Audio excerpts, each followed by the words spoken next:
Hello everyone, welcome to can studies. आज है 1 start करते हैं आज के एमसीक्यू क्वेश्चंस। आज का फर्स्ट क्वेश्चन है, which of the following statement related to micro small and medium enterprises is incorrect. आपको सूक्ष्म लघु और मध्यम उद्योगों से संबंधित गलत कथन का चुनाव करना है। आपका फर्स्ट स्टेटमेंट है, it contributes more than 25% in India's GDP. Second, share of export of MSMEs related product in all India export is not more than 40%. Third, share of manufacturing MSME in all India manufacturing GBA is more than 50%. आपको इन तीनों ही statements में से incorrect statement का चुनाव करना है और आपका ऑप्शन हो जाएगा ऑप्शन ए। आपका थर्ड स्टेटमेंट रॉन्ग है क्योंकि share of manufacturing MSME GBA in all India manufacturing GBA is nearly 39% और ऑप्शन में आपको मोर देन 50% दिया गया है। इसके साथ ही फर्स्ट और सेकंड स्टेटमेंट आपका सही है। एमएसएमई मिनिस्टर की बात करें तो नारायण राणे एमएसएमई के मिनिस्टर हैं और इसको फाउंड किया गया था 2007 में। इसके साथ ही अगर हम कैटेगराइजेशन की बात करें माइक्रो स्मॉल और मीडियम इंटरप्राइजेज की, तो माइक्रो इंटरप्राइजेज में investment in plant and machinery और equipment is not more than ₹1 crore and annual turnover not more than 5 crore. Small enterprises की बात करें तो वहाँ पर इन्वेस्टमेंट होता है not more than 10 crore and annual turnover not more than 50 crore. And in medium enterprises In medium enterprises, investment is not more than 50 crore and annual turnover not more than 250 crore. बढ़ते हैं नेक्स्ट क्वेश्चन की ओर। Who was conferred with FIH President Award on 29th January 2023? आपसे पूछा जा रहा है जनवरी 29, 2023 को अंतर्राष्ट्रीय हॉकी फेडरेशन के प्रेसिडेंट के अवार्ड से किसे सम्मानित किया गया है। और आपके ऑप्शंस हैं डॉक्टर संदूक रोहित, वी कार्तिकेयन पांडियन, अपर्णा सेन या अंबिका चौधरी। और आपका करेक्ट ऑप्शन हो जाएगा option B, V Karthikeyan Pandian. V Karthikeyan Pandian एक आईएएस ऑफिसर हैं and a private secretary to Odisha CM Naveen Patnaik. इन्हें दिया गया है एफआईएच का president award.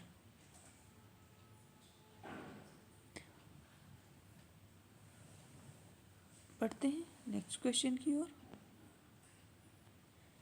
Kasaba Korosi arrived in India for a 3-day visit on 29th January 2023.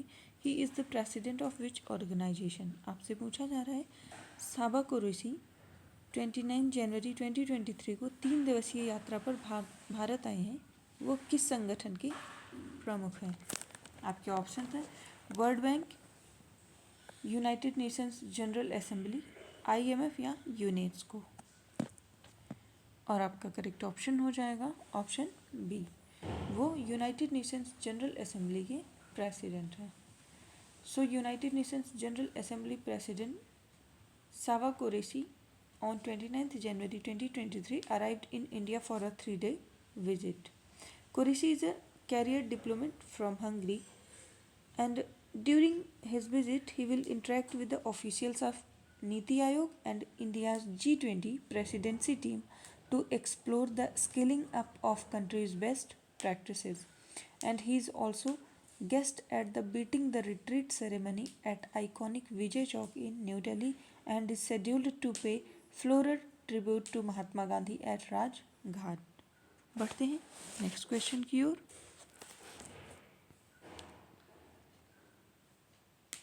Central government renamed the Mughal garden in new Delhi Rashtrapati Bhavan as. आपसे पूछा जा रहा है केंद्र सरकार ने नई दिल्ली में राष्ट्रपति भवन के मुगल गार्डन का नाम परिवर्तित करके क्या रखा है। आपके ऑप्शंस हैं अटल उद्यान, लक्ष्मी उद्यान, अमृत उद्यान या शास्त्री उद्यान। और इसमें आपका करेक्ट ऑप्शन हो जाएगा ऑप्शन सी, अमृत उद्यान। On the occasion of Azadi Ka Amrit Mahotsav, the President of India has given a common name to Rashtrapati Bhavan Garden as Amrit Udyan. and the garden will open for the general public on January 31st, 2023 and will remain open till March 26, 2023.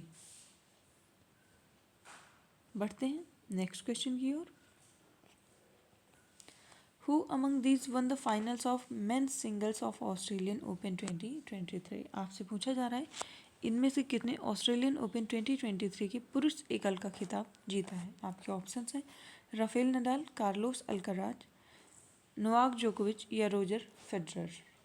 और आपका correct option हो जाएगा option C, Novak जोकोविच. सो Novak जोकोविच ने finals जीत लिया है और उन्होंने हराया है स्टेफनोस को फाइनल्स में. और ये नोवाक जोकोविच का 10th ऑस्ट्रेलियन ओपन है एंड 22nd ग्रैंड स्लैम है. So he levels Rafael Nadal with his 22nd grand slam.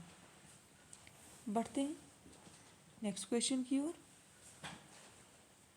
बात करते हैं अगर ऑस्ट्रेलियन ओपन की, तो ईयर 2023 में ये इसका 111th एडिशन है ऑस्ट्रेलियन ओपन का.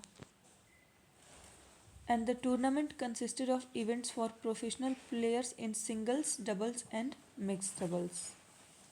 बढ़ते हैं नेक्स्ट क्वेश्चन की ओर. Which bowler has become India's highest wicket taker in T20s? आपसे पूछा जा रहा है T20 मैचों में भारत का सबसे ज़्यादा विकेट लेने वाले गेंदबाज कौन बन गए हैं. आपके ऑप्शंस हैं भुवनेश्वर कुमार, रविचंद्रन अश्विन, जसप्रीत बुमराह या यजुवेंद्र चहल. और आपका करेक्ट ऑप्शन हो जाएगा option D, Yuzvendra Chahal. So Yuzvendra Chahal became India's highest wicket taker for team India in T20 history and he achieved the landmark during the second T20 against New Zealand in Lucknow, Uttar Pradesh. Chahal has taken 91 wickets in 75 matches while Bhuvneshwar Kumar is second on the list with 90 wickets in 87 T20s. बढ़ते हैं next question की ओर. The 5th addition of Khelo India youth games 2023 will be held in which state? आपसे पूछा जा रहा है खेलो India youth games का 5वां संस्करण किस राज्य में आयोजित किया जा रहा है. आपके ऑप्शंस हैं असम, महाराष्ट्र, मध्य प्रदेश या गुजरात. और आपका करेक्ट ऑप्शन हो जाएगा ऑप्शन सी, इसका आयोजन मध्य प्रदेश में किया जा रहा है. And government has launched a special mobile application for Khelo India Youth Games. So this is the first time that a dedicated app has been launched for Khelo India Youth Games. बढ़ते हैं next question की ओर.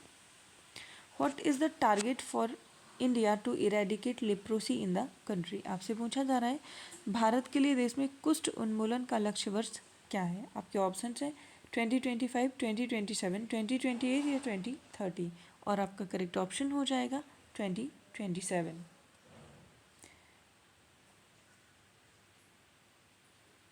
इस वर्ष year 2023 में leprosy day का theme है act now and leprosy और ये हम सेलिब्रेट करते हैं 29 जनवरी को. जनरली इसको सेलिब्रेट किया जाता है the last Sunday of January. इस वर्ष ये 29 जनवरी को सेलिब्रेट किया गया है. लेप्रोसी एक क्रोनिक इन्फेक्शियस डिजीज होती है which is caused by a bacteria called Mycobacterium leprae and the disease predominantly affects the skin and peripheral nerves. आज के करंट अफेयर सेशन में इतना ही. धन्यवाद.